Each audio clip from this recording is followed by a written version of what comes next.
masarap umawit sa Panginoon kahit naramdaman natin ang init ng panahon. Ano? At sa likuran po ba, okay lang po ba kayo dyan? Naabot ba kayo ng lamig ng aircon?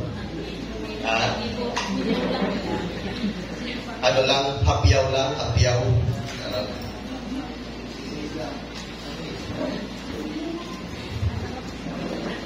Ngayong umaga po ay ating ipapatuloy yung series of sermon para po sa ating integration, ano, ng ating pong kung saan ang ating pong tinatalakay ngayon ay nasa wider, no? At ito po ay para mas lalong mabuksan at maunawaan po natin ang salita ng Diyos at mas lalo natin makilala si Kristo kung sino po siya sa ating buhay. At ngayong umaga, ang title po ng mensahe ng ating Panginoon ay title po nito, Jesus Christ, our Sanctifier. Si Kristo Jesus ang ating tagapagbanal. Tayo po muna ay sandaling iupo at tayo po ay manalangin. O Panginoon naming Diyos, banal at makapangyarihan sa lahat, patuloy po namin kinikilala ang iyong kapangyarihan, ang iyong kabanalan sa umagang ito. Patawarin niyo po kami sa aming mga sala, sa lahat ng aming pagsalansang Panginoon. At tulungan niyo po kami na ma-overcome po namin, O God, ang lahat ng mga pagsubok o anumang tentasyon sa aming pong buhay. At bigyan po kami, Panginoon, ng passion, Panginoon, higit sa lahat sa aming pong pakikinig ng iyong salita. At Lord, hindi po namin intindihin kung ano ba ang mga ginagawa ng kaaway sa aming pong buhay, lalo na sa aming kalagitnaan, Panginoon.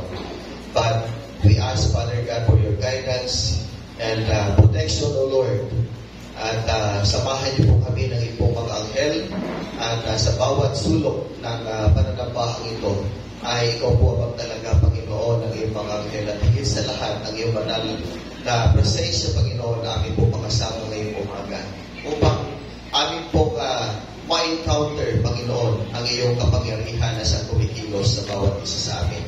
Ihanda niyo po ang aming mga puso, ang aming mga pandinig, Panginoon, at upang sa gayon, Lord, ay maunawaan po namin ang iyong mga salita, O God, na ipabahagi po ngayong umaga. Lord, speak to us. Kami po ihanda makinig, Panginoon. At gawin mo tuntungan ang iyong abang lingkod upang ikaw ang siyang maparangalan at maitaas, Panginoon, ngayong umaga. Sa ngalan ni Jesus, ito po aming dalangin. Amen and amen. Jesus Christ is our sanctifier. Si Jesus ay hindi lamang po namatay, no, para sa kaalaman po ng lahat, para lamang tayo ay maligtas mula sa kaparusahan ng kasalanan.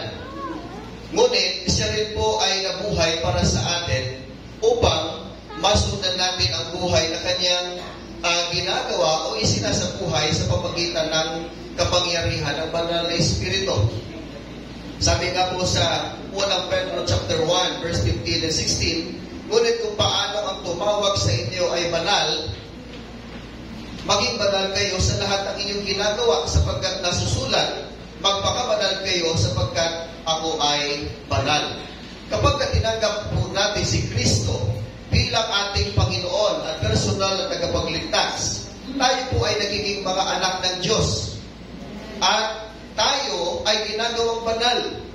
Ibinubukod niya tayo para sa mga layunin niya para sa atin. At ang tinatawag po nitong isang proseso na kung saan na sinasabing set apart, na tinatawag din pong sanctification, ay nangangahulugan lamang na paghiwalay o paghihiwalay para sa mga banal na layunin ng Diyos sa ating buhay. At dahil tinanggap mo na si Kristo bilang iyong Panginoon at tagapagligtas,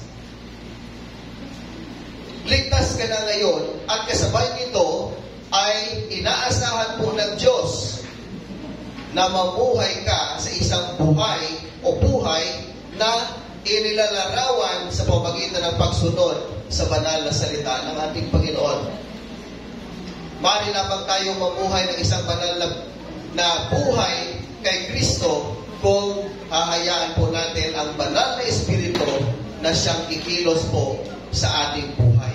Sabi po ng mga taga-Korinto, sa unang Korinto chapter 6 verse 10 and 11, dito po sinasabi, hindi magmamana ng kaharian ng Diyos ang mga magnanakaw o mga sakim o mga lasenggo o mga maninirang puri o mga manluloko. At ganyan ang ilan sa inyo. Ngunit, sabi po ng salita ng Diyos, ngunit nahugasan na kayo, pinabanal na kayo, pinawalang sala na kayo sa pangalan ng Panginoong Hesukristo at sa pamamagitan ng banal na Espiritu ng Diyos. Si Jesus ang ating tagapagbanal. Amen? Siya yung nagpapabanal sa atin. Ibig sabihin siya ang naglilinis sa atin para tayo po ay mamuhay ng matuwid sa harap ng ating Panginoon. At sabi po dito sa yung binasa natin kanina po ng Korinto, chapter 1, verse 2, sa Iglesia ng Diyos sa Korinto, sa mga pinabanal kay Kristo Jesus at tinawag upang maging kanyang banal na bayan, kasama ng lahat ng mga tao, sa lahat ng dako, tumawag sa pangalan ng ating Panginoong Hesukristo, ang kanilang Panginoon sa atin. Meron pong dalawang pangunahing puntos na dapat po natin tandaan tungkol po sa tagapagbanal na walang iba kundi ang ating Panginoon na si Kristo. Una, dahil tayo ay mga anak na ng Diyos sa pamamagitan po ni Kristo, tinawag tayong iwanan ang buhay ng kasalanan. Hello? Hi! Tinawag po tayo ng Diyos na iwanan na ang buhay ng kasalanan. Okay? Ang pagpapakabanal ay isa pong proseso ng paghihiwalay sa kasalanan. No? Tandaan po natin, ang pagpapabanal ay isang proseso. No? Hindi pa po ito finished product. Yung pagiging banal, hindi pa po ito finished product. It is a process. Okay? Kaya nga hindi pa tayo perfecto. No? Kasi tayo po ay nasa proseso pa, no, ng pagpapabanal ng Diyos sa atin, sa ating mga buhay. Now, bagamat hindi po tayo inalis sa panahong ito mula sa presensya ng kasalanan, tayo na mga anak ng Diyos ay naligtas kay Kristo mula sa kaparusahan ng kasalanan. No? Naunawa po natin? At naligtas mula sa kapangyarihan ng kasalanan. So una, tayo po ay naligtas mula sa kaparusahan ng kasalanan at naligtas tayo mula sa kapangyarihan ng kasalanan. At ang banal na Espiritu ang siyang nagbibigay ng kapangyarihan sa atin upang mamuhay na banal at yung inaasahan ng Diyos sa ating buhay. Meron pong dalawang mahalagang kaisipan dapat po natin tandaan, no, sa pundong ito. Una, may kapangyarihan tayong manaig ang kasalanan. Hello? Meron po tayong kapangyarihan na manaig ang kasalanan. Sa madaling salita, maaari tayong tumanggi sa tukso at iwasan ang ating sarili o iiwas ang ating sarili mula sa paggawa ng makasalanan gawain. Meron tayong kapangyarihan para tumanggi sa ino-offer ng kaaway. Ikalawang Korinto chapter 10 verse 13. Ang mga temptasyon sa iyong buhay ay hindi naiiba sa nararanasan ng iba. At ang Diyos ay tapat, hindi niya hahayaan na ang tukso ay higit pa sa iyong makayanan. Kapag natukso ka, bibigyan ka niya ng paraan para makaalis na maaari mong tiisin. Napakabuti ni Lord, amen? Dahil kahit tayo po ay tinutukso na, pero binibigyan po tayo ng Diyos, no?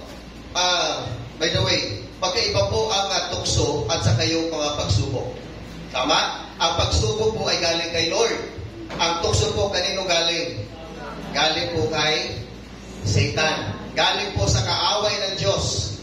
Kaya kapag ang tao po o tayo po ay tinutukso, andyan si Lord na magbibigay sa atin ng kapangyarihan para tayo po ay makaiwas, makatanggi at makalaya doon sa kasalanan.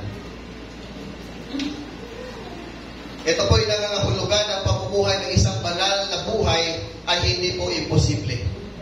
Amen? Hindi imposible mabuhay tayo na may kabanalan sa harap ng Diyos.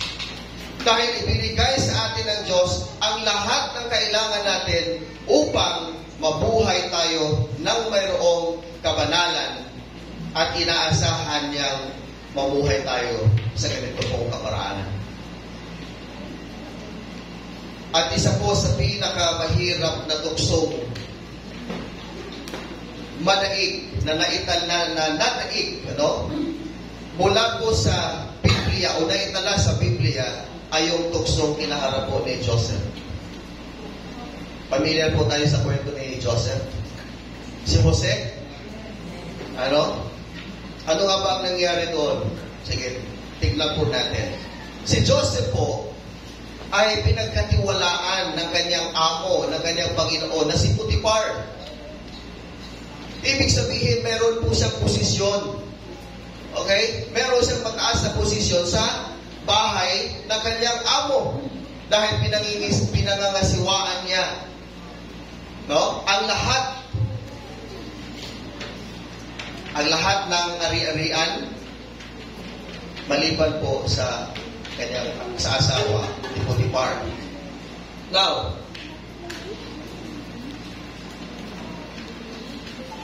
ang asawa po ni Potiphar o si Mrs. Potiphar ay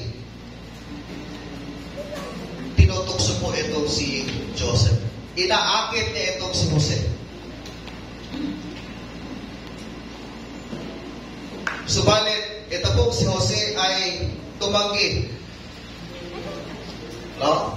Tumanggi siya noon sa malaswang pagnanasa ng itong si Mrs. Potiphar. So kahit may posisyon siya, hindi niya ginamit o hindi niya tinake advantage yung kanyang posisyon sa bahay ni Potiphar o sa kanyang Panginoon para po para mahulog siya doon sa pang-aakit sa kanya ng asawa po ng kanyang Panginoon. At araw-araw, yung panunukso o yung pag-uudyong nitong si Mrs. Potiphar kay Jose. Hinihiling ni Mrs. Potiphar kay Jose na matulog sa kanya. At ito pong mga tukso na ito ay talagang umaatake kay Jose araw-araw. At meron pong malaking pagkakataon para sa tao ito na mahulog sa tukso. Ito pong si Jose. Kahit araw-araw, gabi-gabi siyang inuudyukan na pagbigyan ng malisyosong alok ni Mrs. Potiphar, ay hindi po niya ito pinagbibigyan. Isa po sa pinakamahirap na tukso na igin ay ang sexual na tukso. Tama po ba? Mga kalalakihan at mga kababaihan. Ang isa sa pinakamahirap na tuksong naigin, mahirap na igin, ay yung sexual na tukso dahil sa kasiyahang ipinangako nito at sa personal na kasiyahang ibinibigay nito sa atin. Ngunit sa lahat ng ito, mga kapatid, hindi nagkasala si Jose. Hindi siya natukso at lumabas po siya na matagumpay. Ibig sabihin na pagtagumpayan niya itong tukso na ito. At tulad po ni Joseph, meron tayong kapangyarihan na tumanggi sa anumang alok o anumang tukso na lumarating sa ating buhay araw-araw para tayo po ay mamuhay na may kabanalan sa harap ng ating Panginoon. Amen? Amen. Ikalawa, ang kasalanan ay palagi kahihinatnan. Una, may kapangyarihan tayong manaig ang kasalanan, at ang kasalanan ay palaging may kahihinatnan. Ito ang lagi po natin tatandaan. Mayroong consequence or consequences sa bawat kasalanan natin pong nagagawa. Nais ng Diyos, mga kapatid, na tayo po ay mamuhay na banal upang hindi natin maranasan yung kakilakilabot na kaparusahan o magiging kahihinatnan ng ating mga kasalanan. At isa po dito, halimbawa, ay yung buhay ni David. Ito pong si David ay nakagawa po ng isang malaking kasalanan at nagdulot sa kanya ng kakilak-kilabot na kahihinatnan, no, sa kanya pong buhay. Ano nga ba ang ginawa ni David na kasalanan? Una, naakit siya doon sa asawa na kanyang isa sa kanyang sundalo, kay Bathsheba. No? Habang siya ay nagpapahinga sa kanyang palasyo, doon sa tuktok, nakita niya yung asawa ni nung kanyang isa sa kanyang sundalo, si Bathsheba, no, nandoon po, naliligo. Eh, siyempre napakataas. At yung bahay po ng kanyang mga kasundaluhan ay nasa ibaba, mababa lang, ano? At siyempre yung mga banyo po noon ay wala naman pong wala naman pong takip sa walang bubong, no? Sino rin yung mga lumaki sa probinsya? Di ba? Karamihan po, kahit sa probinsya natin, karamihan ng mga bahay, yung CR, ay wala pong bubong. Ano? Basta lang malagyan lang ng ano ito nun? Sako, kahit sako man lang, ano? Grabe, no? Basta may pantakip man lang para hindi makita yung nasa loob. So, nung si David po ay nandun, nagpapahinga siya, no? Kaya beware sa mga taong laging nagpapahinga. At walang ibang ginagawa, ano? Nakita niya yung napakagandang katawan ni Bathsheba habang naliligo. Tinatawag niya ito kaagad sa kanya sa isa sa kanyang tauhan. No? At ito po ay kanyang sinipingan. Tapos, bumalik ngayon yung sundalo, yung asawa ni Bathsheba. Pilit itong papuntahin ni David, no, sa doon kay Bathsheba para ito ay sipingan, ano? Para mapalabas na wala siyang kasalanan, ano? Mabuntis man si Bathsheba ay hindi magdududa yung kanyang asawa. Pero napakatapat na kanyang sundalo. Sabi na, hindi ko po kayang tiisin na yung aking mga kasamahan at ikipaglaban. Tapos ako mag-i-enjoy ako sa bili ng aking asawa. No? So, ginawa ni David, nilasing niya yung lalaki, yung sundalo, tapos sumunod na araw, pinadala niya doon sa gera. At yung sundalo na ito ay ginawang nilagay doon sa harap. No? Parang naging pain para madali sa papatay. At yun na nga ang nangyari. So, ibig sabihin nun, pumatay na rin po si David, no, ng kanyang tauhan. So, sa kanyang pagtatakip sa kanyang mga kasalanan, mas lalong lumalaki yung kasalanan niya. At alam po ba ninyo kung anong nangyari? Ano ang mangyayari kapag ang isang mananampalataya ay mabuhay ng makasalanang buhay o nanatili pa rin sa kasalanan? Matatanggap natin ang natural na kahihinatnan ng kasalanan.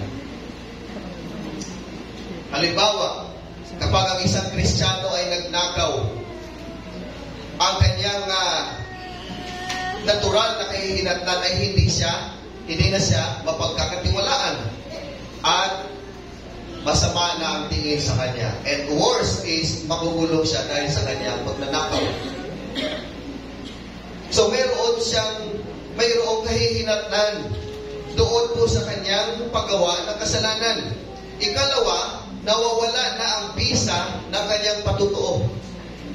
No? Nawawala na ang bisa ng inalis na ng kasalanan ang kapangyarihan ng ating pagtotoo. Hindi na tayo nasisira na yung testimony ng isang Kristiyano na nagkasala. Ikatlo, nawawala na ang kagalakang nagmumula sa pagsunod ng tao kay Kristo. Balik po tayo kay David. Nung si David po ay nahulog sa tukso at nagkasala sa Diyos, sinulat niya po yung awit sa Psalms 51. At ang sabi niya sa awit na ito, "Create in me a clean heart, O God. Ilikha mo ako ng panibagong puso, O Panginoon. And renew a right spirit within me." O, yun yung kanyang inawit. Panginoong Diyos, ilikha mo ako ng isang bagong puso, malinis na puso. At ibalik mo sa akin ang espiritu. No? Dahil ang espiritu po ay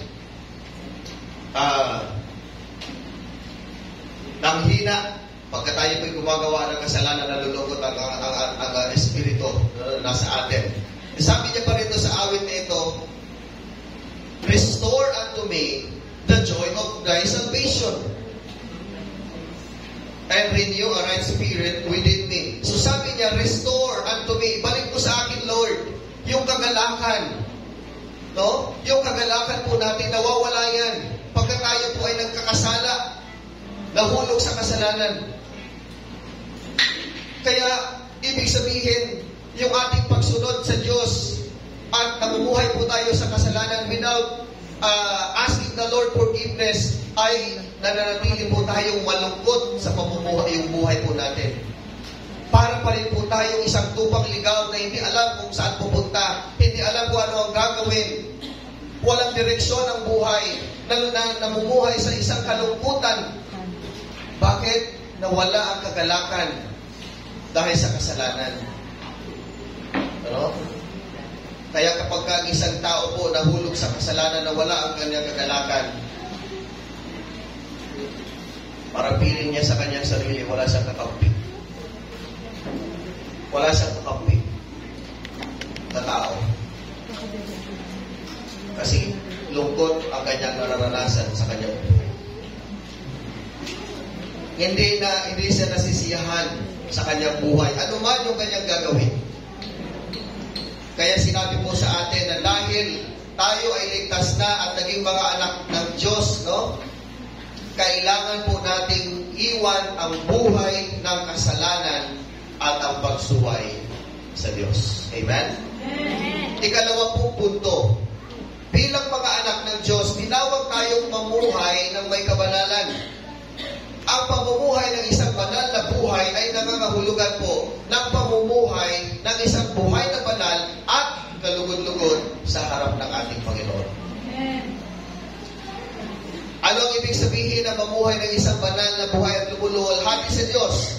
Una, ang pagiging banal ay ang pamumuhay ng pagsunod sa salita ng Diyos. Ibig sabihin, kasama po sa kabanalan natin ay ang pamumuhay sa pagsunod ng salita ng Diyos.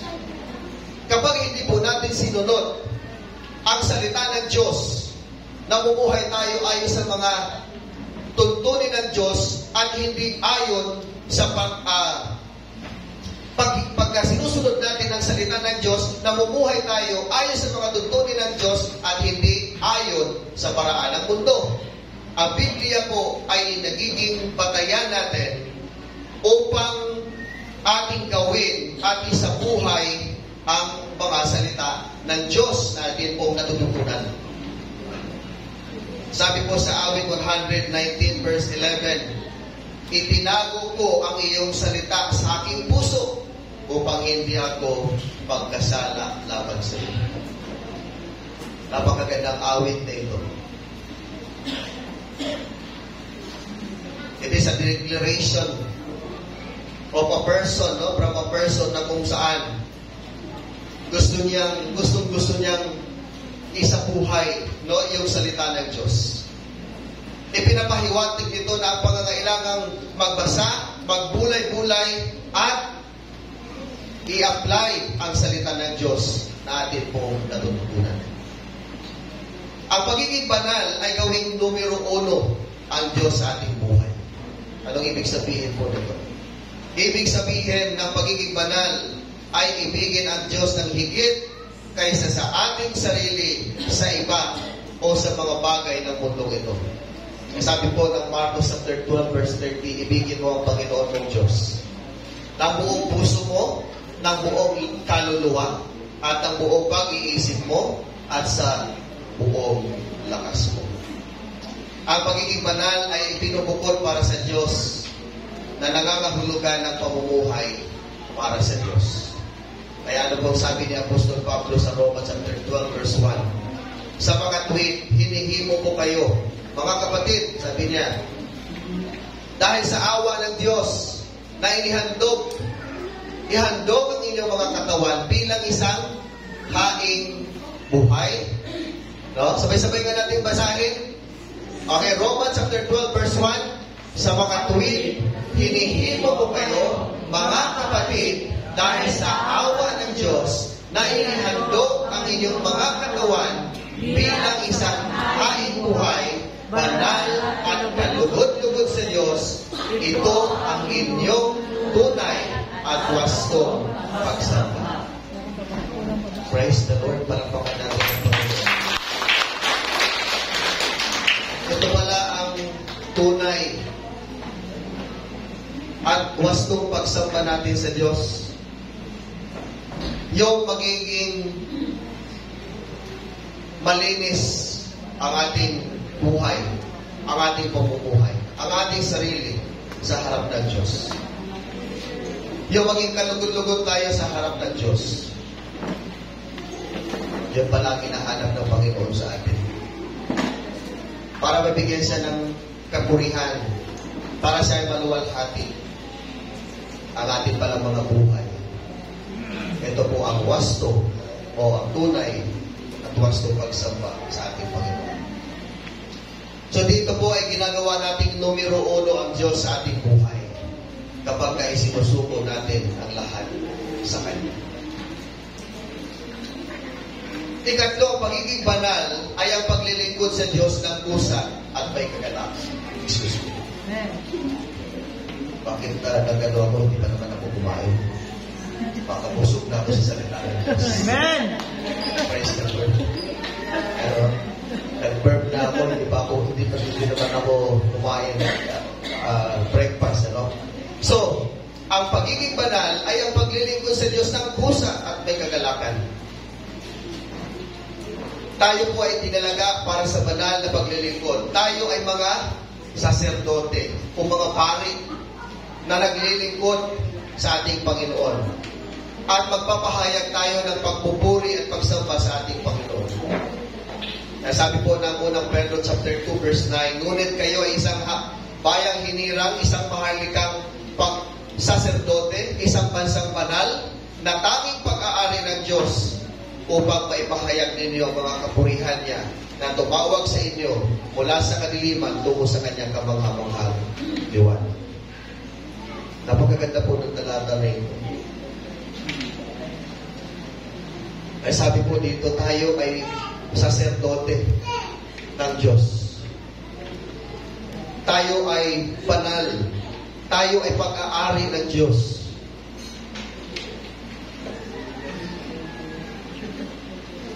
Kaya sabi dito, ipahayag natin yung mga kapurihan at pagsamba sa tumawag sa atin. Tayong lahat ay kasangkapan at tayo po ay inaasahan na maglingkod sa Diyos. Hello? Hi! Inaasahan po tayo ng Diyos na tayo po ay maglilingkod sa Kanya. At siya po ay nalulugod kapag tayo ay kusang loob at malugod na naglilingkod sa Kanya. Ngayon po na alam natin ang pamumuhay ng isang banal na buhay ay pag-iwan sa likod ng buhay ng kasalanan na dati nating ginagawa o sa ganitong paraan tayo namumuhay. Ngayon po, tayo ay mabubuhay na para sa Diyos sa pag-ibig, sa pagsunod, at sa paglilingkod. Amen? Dito po tayo magtatapos, mga kapatid. Mayroon pong isang kwento. Mayroong isang lalaki na ibibenta niya yung kanyang bahay. At kalahati ng presyo yung kukuha noon pong bibili kapag siya ay sasang-ayon sa kanila pong agreement. No? At ito po yung isa sa kanilang pinag-agrihan na iwanan ang pako na nakausling sa poste sa gitna ng bahay bilang pag-aari ng original na may-ari. Okay? Yun ang kanilang kasunduan. Bibilihin ng lalaki, ng isang tao, yung bahay na ito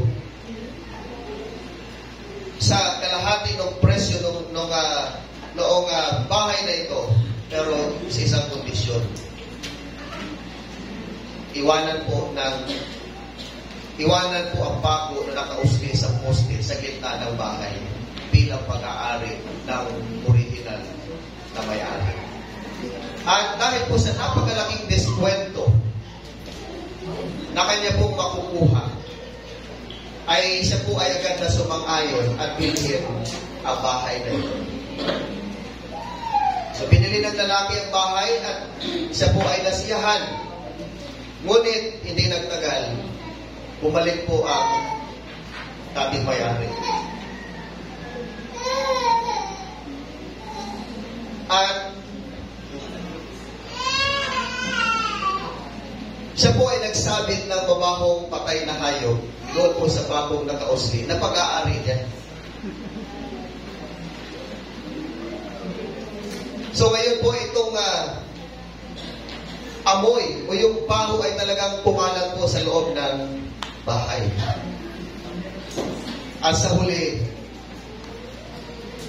ang bagong may-ari po ng bahay ay nalungkot dahil po sa pangyayari. Malungkot siya dahil sa isang pako na kusang loob niyang ibinigay at isinuko yung control doon sa nating may-ari.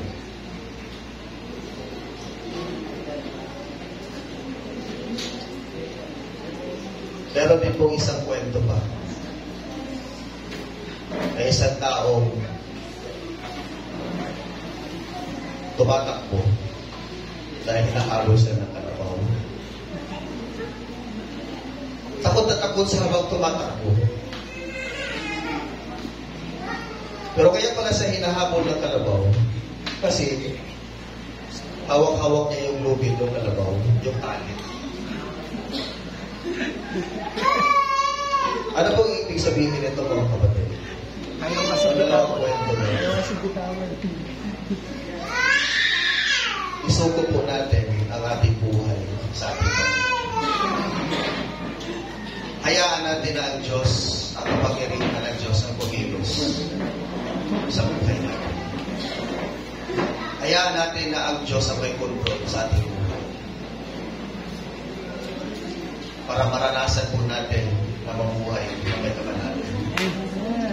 Challenge o hamon. Ang pamumuhay ng isang banal na buhay ay nangangahulugan ng pagsubok sa lahat sa Diyos. Huwag mag-iwan ng isang hindi na ibigay na bako para kay Satanas na magkaroon ng utang sa iyong buhay. Isuko ang lahat sa Diyos at pamuhay na banal at kalugod-lugod sa Kanya. Amen. Tayo po'y manalangin. Panginoon nating Diyos, maraming salamat po. Dahil Ikaw ay namatay sa cross, hindi lamang po upang kami ay iligtas mo sa aming mga kasalanan at sa kaparusahan, Panginoon, na naghihintay sa amin. Kundi Ikaw ay muling nabuhay upang kami ay gabayan upang maranasan namin magkaroon kami ng kapangyarihan na mamuhay, Panginoon, at umiiwas sa anumang tukso at anumang pag-uudyok ng kaaway sa aming buhay. Panginoon, sa oras na ito,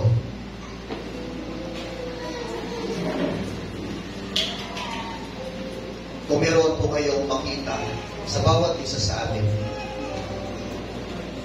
sa loob po ng sanctuaryo na ito, na hindi pa rin isinusuko ang kanilang buhay, mangusap po kayo sa kanila. Patuloy niyo pong ipaunawa sa kanila, Panginoon, ang magandang maidudulot ng isang buhay na may pagsunod sa iyo. Kaysa piliin ang mamuhay na sumusunod sa anumang layaw, pag-uudyok ng kaaway, at pagsunod sa kasalanan. Sa oras na ito, hipuin niyo po ang aming mga puso, Panginoon. At tulungan niyo po ang bawat isa sa amin na magkaroon ng puwang sa puso namin, Lord, at papasukin ka. Ikaw ang maghahari, O God. Upang sa gayon, Panginoon, paglabas namin ng sanctuaryo na ito, malaya na po kami mula sa kasalanan. Malinis kaming mamumuhay, Panginoon, ayon sa kaparaanan mo. Kaya, Lord, huwag niyo pong pahintulutan na anumang kasalanan ay mananatili pa sa aming puso. Alisin mo po ito, Panginoon. Tulungan mo po ang bawat isa sa amin na buong puso na lumalapit at nagpapakubaba sa iyong harapan.